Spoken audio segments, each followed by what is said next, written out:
All right, now we're going to talk about the benefits of here's a wood, here's an iron. You can see the iron is heavy metal. This is actually a similar weight, but it's much bigger and wider, bigger sweet spot, more a higher center of gravity, getting the ball not quite so high in the air, lower center of gravity in the iron, getting the ball higher in the air, and also able to cut through the rough better. However, I need the ball to get high, so when I blend the benefits together, here is the hybrid. We're going to take the hybrid and allow the club to dig or just to slide right through that heavy rough. You can see the heavy rough I have here.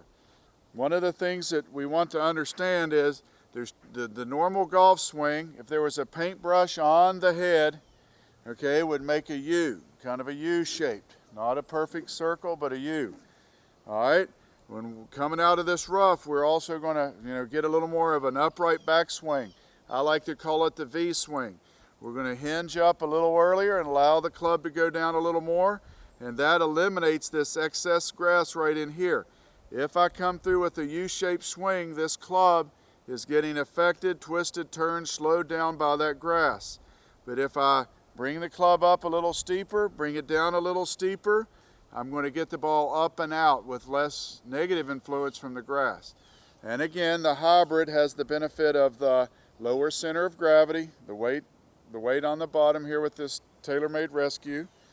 All right, so let me demonstrate. Now I'm also going to have my V swing the club up a little more. I can put the ball back in the stance, which typically would make the ball come out lower, but because of the hybrid, I'm going to have plenty of trajectory. Now I made a divot and the ball came out nice. Beautiful. I'm very happy with that. And you can see how I made a divot here.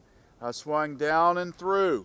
Most fairway woods would have been manipulated left or right. The grass could have held the club back from releasing or squaring up and left it way right.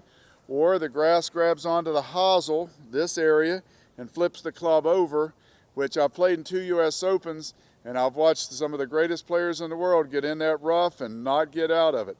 Or they aim down the middle of the fairway and the club gets grabbed on by the grass and flips it over into the rough on the other side.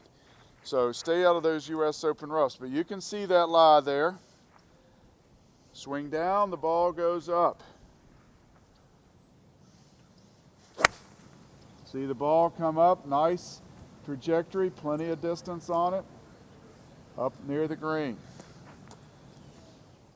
Now here, one of the things I want to make sure is what's the difference between a fairway wood and a hybrid.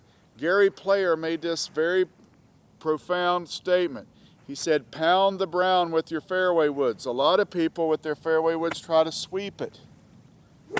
Hear that sound? And you can hit good shots that way, but a lot of thin shots that go low. I want you not to be afraid of pounding the brown. I didn't make a big divot there, but I definitely hit the ball on the downswing, trusting the angle of the club to get the ball up. When you look at the bottom of your hybrid, on this particular one, it says 17 degrees. That means the ball is going to go up at about 17 degrees of trajectory. This is flat, this is 90 degrees, flat, 17 degrees.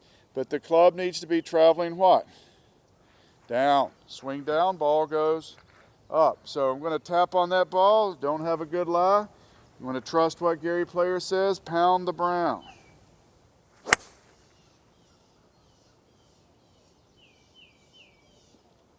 See, now I'm in trouble, I'm a long way away, but I'm not worried about it. Let the club do the work. Now another option is to take that iron, put the same V swing on it, but I won't get the distance. Now I'm combining a longer shaft, heavier head for the iron in the hybrid, and I'm going to get distance and trajectory, higher trajectory, bringing the ball down. I recommend using these hybrids out of the rough.